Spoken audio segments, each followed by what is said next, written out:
Bueno, ya terminó. ¿Me escuchan? ¿Me están escuchando, por favor? Sí, doctor. Sí, Bien, doctor. perfecto. Entonces, como decíamos ahorita, el odontólogo legal y moralmente está en la obligación de tratar a los pacientes infectados sin ningún tipo de discriminación. No puede, si usted sabe que lo tiene, usted no puede sacárselo en cara y decirle nada. Claro, hay que tomar precauciones. Igual, por ejemplo, los pacientes diabéticos, ¿qué ustedes hacen con un paciente diabético, por ejemplo? ¿Ustedes le trabajan a un paciente diabético o no le trabajan a un paciente diabético? Por Claro que le razón. trabajamos. Pero, Sí. ¿qué ustedes necesitan saber del paciente diabético?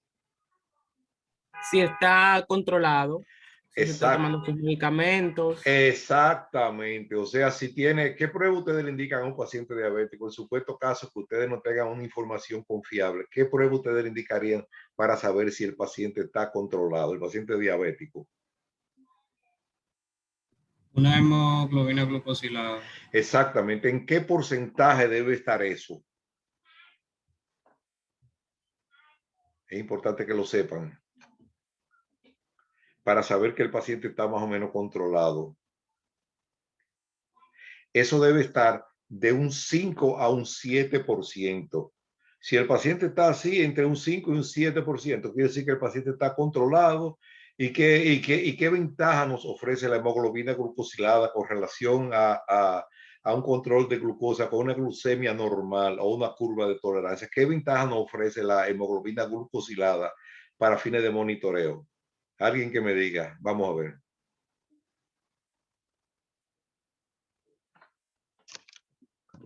¿Qué ventaja tiene esa de hemoglobina glucosilada?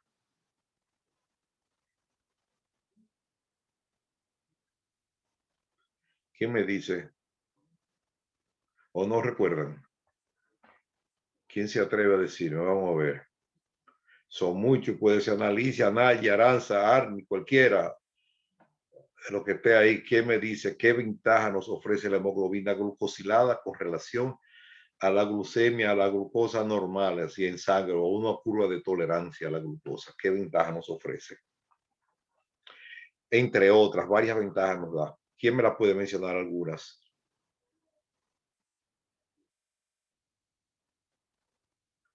¿No recuerdan? O si recuerdan, no se atreven a decirlo, díganmelo. Sin temor, que aquí no estamos reprimiendo a nadie, aquí lo que estamos aprendiendo todos, estamos conversando. ¿Qué ventaja ofrece la hemoglobina glucosilada? Ninguna se arriesga. Valentín, Analicia, cualquiera, dígame.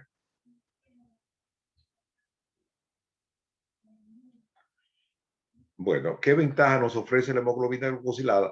Que nos permite un monitoreo aproximadamente de 2 a 3 meses hacia atrás. Es decir, el paciente no nos puede engañar, el paciente no nos puede decir que está en tratamiento, que tiene su azúcar controlada, porque la hemoglobina glucosilada nos va a decir la verdad, nos va a decir si ese paciente ha tenido un seguimiento satisfactorio a lo largo de sus últimos 2 o 3 meses. Otra ventaja que tiene también, que el paciente no tiene que estar en ayuna. Entonces lo puede hacer a cualquier hora del día o de la noche y el paciente no requiere estar en ayuna. Eso no va a hacer cambiar nada el resultado del análisis, de la prueba. La hemoglobina glucosilada tiene esa ventaja que nos ofrece un historial de 2 a 3 meses hacia atrás y que se puede hacer a cualquier hora del día sin necesidad de que el paciente esté en ayuno. Entonces, volviendo ahora, retrotrayéndolo aquí al VIH, ¿qué ustedes piensan que debíamos nosotros hacer? Igual que como se hizo con los pacientes diabéticos, igual que como se hace con los pacientes hipertensos también. O sea, todas esas cosas.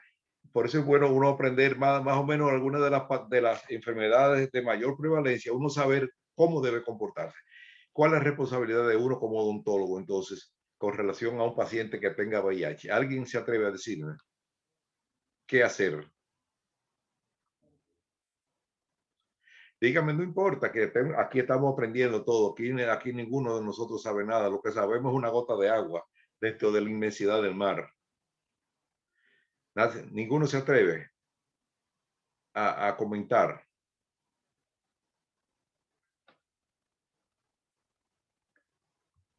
Creo que lo más conveniente en un paciente con VIH sería hacerle un estudio de sangre, o sea, un hemograma, para ver cómo andan sus glóbulos blancos, cómo anda la plaqueta, si está compensado, si no lo está. Eso O está sea, muy ver el bien. estado, Eso está tiempo muy bien. exacto, el tiempo de coagulación.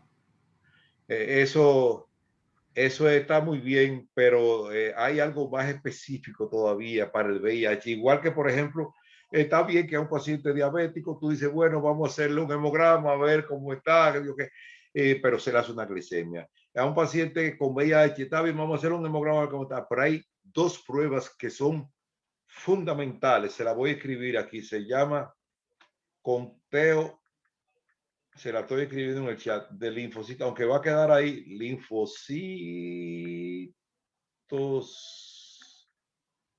CD4, perdón, CD4 y carga viral también. Vamos a ver ahora, ya lo escribí. Lo mandé ahí, conteo de linfocitos CD4 y carga viral. Los linfocitos CD4, vamos a decir que son los que nos dicen cómo están los mecanismos de defensa.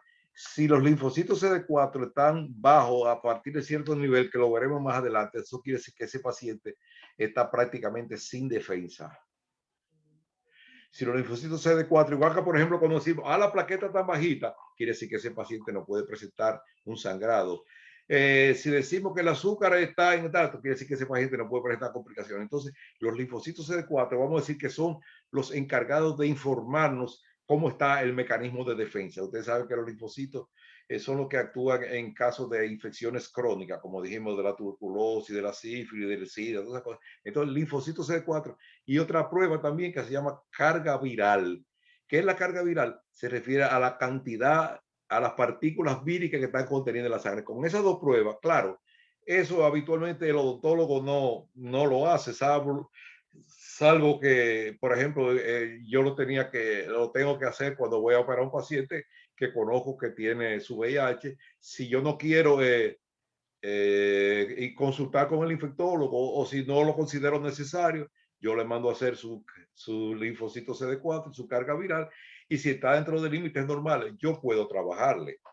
Pero vuelvo y le digo, no necesariamente si uno no se siente en las condiciones o no debe hacerlo, bueno, no lo haga, ustedes lo mandan, pero esas son las dos pruebas, linfocito CD4 y carga viral. Entonces, ya con eso uno sabe si el paciente va a responder adecuadamente o si ese paciente está descompensado. Aparte del hemograma, como ustedes dijeron muy bien, para ver si tiene, y de prueba de perfil de coagulación PT, PTT, INR, lo que fuera. O sea, pero lo más importante en esto, estas dos pruebas son más específicas. Linfocitos CD4 y carga viral. Entonces ahí seguimos.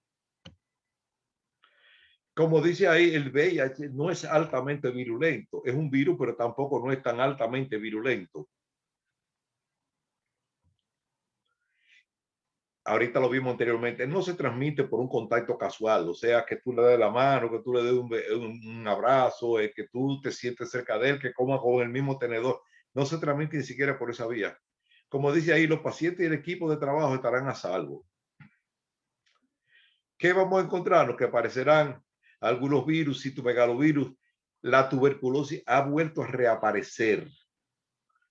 Bueno, esa otra, por ejemplo, la tuberculosis, si tú quieres saber si el paciente está controlado, tú haces una prueba reactiva, hay una prueba PPD, hay otro tipo de prueba. Este es el microorganismo que produce la neumonía en los pacientes con VIH, el Pneumocystis jirovecii. Toxoplasmosis, candidiasis, que la hemos visto y sabemos que está ahí, la sífilis. Es decir, como hay una disminución del sistema inmunológico, de la respuesta, cualquiera de todas estas enfermedades pueden aparecer, la tuberculosis, la neumonía, la Pneumocystis jirovecii, anteriormente la Pneumocystis carinii, que se clasificaba toxoplasmosis, candidiasis, sífilis. Sobre todo hemos visto ahora con alguna frecuencia, lo que trabajamos en hospitales, en pacientes generales, no tanto como odontología, sino en otras áreas, uno ve que los pacientes con tuberculosis están apareciendo también con VIH. Hepatitis también pueden aparecer porque el sistema inmunológico se debilita. Meningitis, encefalopatía, como vimos ahorita anteriormente. ¿Cómo se llama la prueba diagnóstica para el VIH? Mírenlo ahí, se llama ELISA. Esa es la prueba que se indica primero. Enzima Link Immunosorbent Ensayo, o sea, la prueba encadenada a una inmunoabsorción. Se llama ELISA, como un nombre, casi es fácil de recordar porque suena casi a un nombre de mujer, ELISA. Esa es la prueba que se hace, pero esa no es una prueba definitiva. Te puede dar siempre, entonces, si hay la duda, se hace esta prueba confirmatoria que se llama Western Blot. Esa es una prueba ya confirmatoria que se hace. O sea, el Western Blot, ya cuando tú tienes tu sospecha, tú no puedes decir solamente por una prueba de ELISA que el paciente tiene o no VIH. Es necesario hacer la confirmación.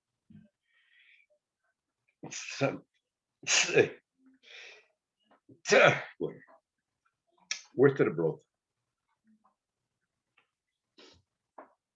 Míralo aquí. Para seguimiento al paciente, como dijimos ahorita, se hace el conteo del linfocito CD4 y la carga viral. Esas son las dos pruebas que se indican para ver si el paciente está tomando lo que se llaman antirretrovirales, que son ya pastillas que se le dan al paciente y que se permiten mantener la enfermedad más o menos bajo control. Estas dos, célula CD4, con conteo de linfocitos CD4 y la carga viral. Ya con esto, si está dentro del límite normal, entonces uno va, como dice ahí, mientras menor sea el nivel del linfocito CD4, más riesgo de infección va a tener el paciente, es decir, menos mecanismos de defensa, el sistema inmunológico va a estar más debilitado, entonces, mientras más bajito, más fácil los virus van a hacer lo que le da la gana, invadirán, pero si el nivel del linfocito CD4 está más alto, la infección va a estar más controlada.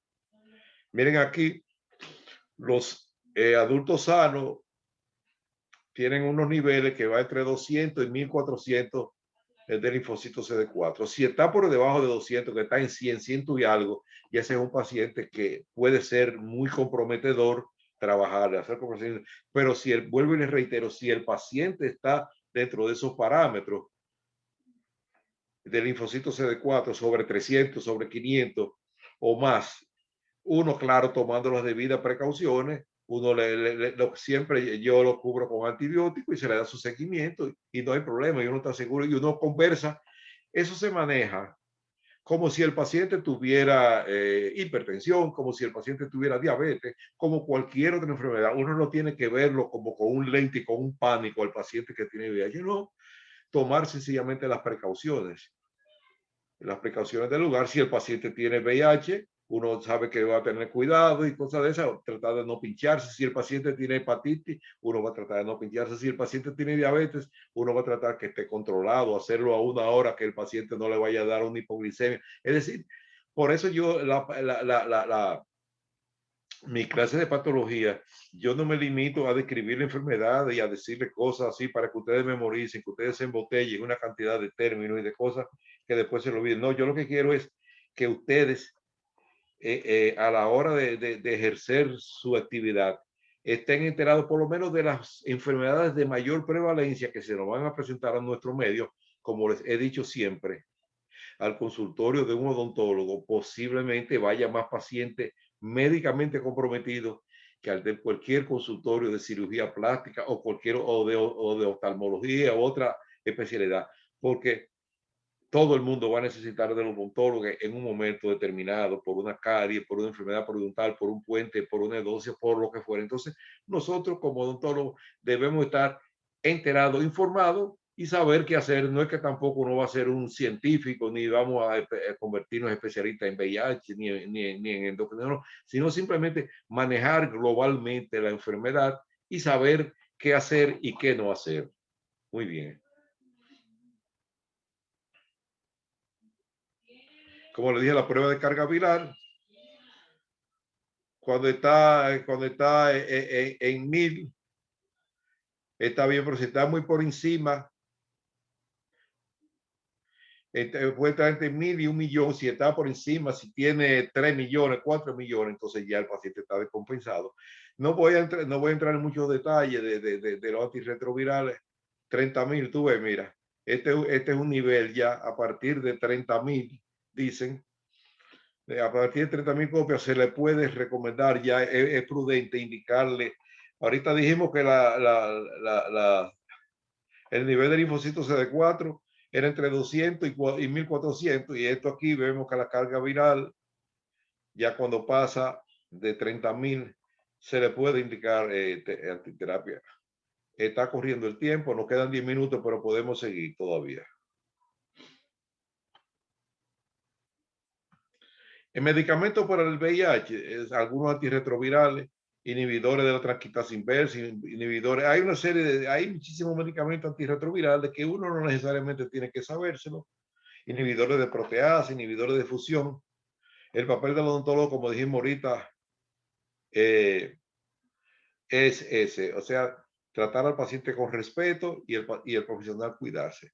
Bioseguridad, como dice ahí, esos son protocolos que uno lo maneja en todas las enfermedades: desinfectar las escupideras con bactericidas, cubrir la superficie, desinfectar batos, usar tapabocas, usar guantes, lavarse la mano con agua y jabón. Esas son cosas normales. Esterilizar o desinfectar el instrumental, el uso de hipoclorito.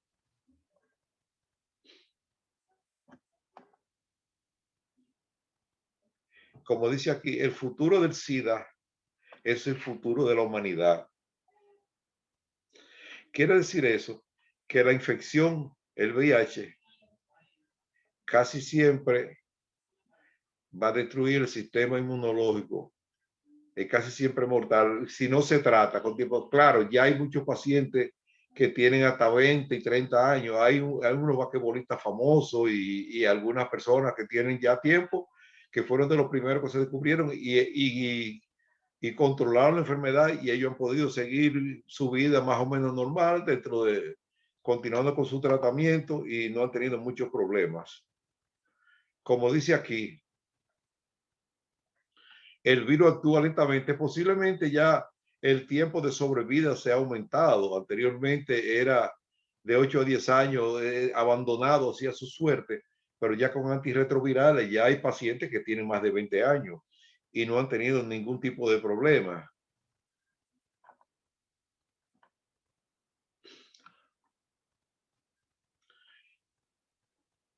Ahí ustedes ven ya más o menos cómo debe manejarse el comportamiento si la mayoría de los pacientes que contraen VIH lo hacen por la vía del sexo, sin protección, o personas que tienen muchas relaciones así variadas. Entonces, ¿qué hacer? La mejor medida es la prevención.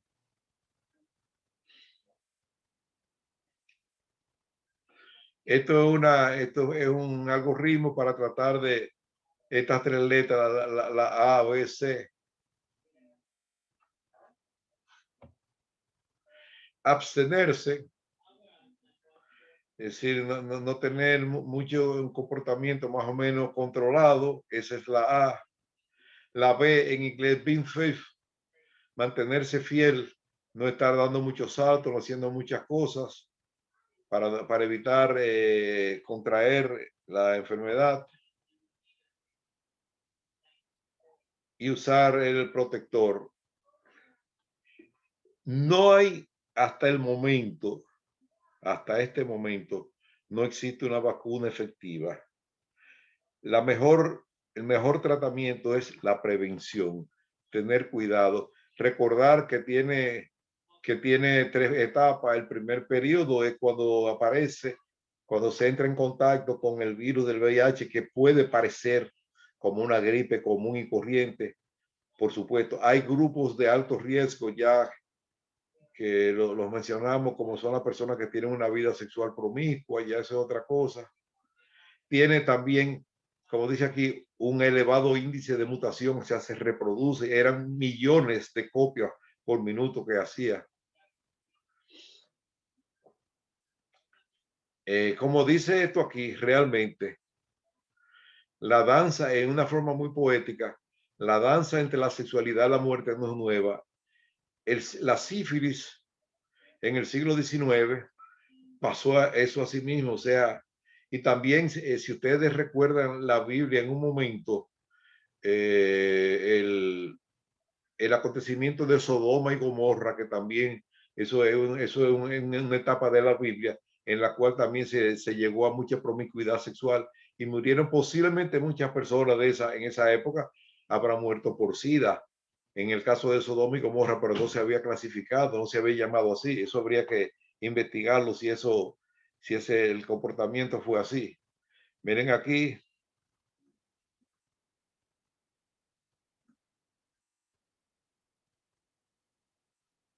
¿qué dice aquí? Alguien que me lea qué dice ahí. Dice, en vez de verter Eh, el conocimiento en las cabezas de las personas, tienes que ayudarlos a pulir un par de lentes para que puedan ver el mundo de otra forma. Exactamente. O sea, no solamente informarlo y decirle, mira esto y esto y esto, sino decirle, mira, como dice aquí muy bien, tiene que se pongan un par de lentes para que vean el mundo de otra manera, que vean el mundo con otro concepto, tú sabes, eso es un gran pensamiento que a mí me luce que está muy bien hilvanado. Esta frase de un pensador español, yo la tengo siempre, yo digo siempre que no hay maestro que no pueda ser discípulo. Yo no me puedo creer que porque estudié un poquito antes que ustedes, yo no pueda ser discípulo de ustedes. Cualquiera de ustedes en un momento determinado, a lo mejor sea mi maestro y me enseñe más cosas que yo por razones de edad o por razones de lo que fuere, yo no pudiera aprender. O sea, como dice aquí muy bien, yo no puedo envanecerme y creerme que voy a ser superior a todo el mundo todo el tiempo. No hay maestro. Y decía alguien, todo el mundo es superior a mí en algún sentido. Aún, por ejemplo, hasta el que barre sabe barrer más que yo. El que cocina, el que corta la grama, el que se monta en un caballo y anda por ahí vendiendo China, sabe más que yo de vender China y de montar caballo. Es decir, todo el mundo es superior al otro en algún sentido. Eso es importante, uno no perderlo de vista, tú sabes. No creerse que uno es un matatán, que uno es un sabio. No, no, no, no. Todo el mundo puede ser superior a ti y no hay maestro que no pueda ser discípulo. Miren esa frase, prevenir el SIDA está en tus manos. Ese es un cuadro que dice, yo tengo VIH, abrázame. Eso, es decir, el hecho de que tú lo abraces no quiere decir que se te va. Eso fue, si estos niños tienen SIDA, ¿cómo le pudo haber venido el SIDA? ¿Por contacto sexual o por qué vía? Ahorita lo vimos. Por la vía vertical, Transmisión vertical, muy transmisión bien. vertical. Exactamente, o sea, por la vía de la madre, muy bien. Con esto le doy las gracias a ustedes. Si tienen alguna pregunta, alguna pregunta que quieran hacer o algún comentario en particular, me pueden decir. Ya queda un minuto prácticamente, entonces el otro jueves no tendremos clase. Trataríamos de ir abordando temas. En algún momento también vamos a hacer como una especie de un conversatorio sin presentar ninguna diapositiva, sino simplemente nos vamos a ver en pantalla todos y vamos a comentar más adelante, por supuesto. Vamos a comentar cualquier tema. Vamos a ver si yo le presento otra enfermedad también de alta prevalencia y la vamos manejando y repasamos la patología. Hablaremos algo también de pruebas de laboratorio para que ustedes puedan manejar un mínimo de pruebas de laboratorio que sea que sean útiles para para poder diagnosticar y para poder saber si la enfermedad está más o menos bajo control. Si tienen algún comentario, alguna pregunta, ya estamos casi a nivel de 1 minuto, yo la voy a subir. Yo sé que hubo algunos que no pudieron por razones de que tenían otra práctica, lo que fuera. Yo siempre trato de subirla y entonces que pasen una feliz Semana Santa, cuídense mucho, no se aglomeren para evitar el contagio. ¿Algunos de ustedes están vacunados? ¿Todavía no se han vacunado? Yo no me he vacunado aún. No se han vacunado, no, porque sea por la edad. Ya. ¿Cómo? ¿Ya se vacunaron algunos allá en la universidad? Sí. Sí, sí, yo me vacuné hace ya algún tiempo también, así que nos veremos, ya ustedes saben, mucho gusto y nos veremos entonces el próximo jueves después de Semana Santa. Bien. Igual, doctor. Muchas Igual, doctor, pase buenas. gracias por todo, bien. Ok.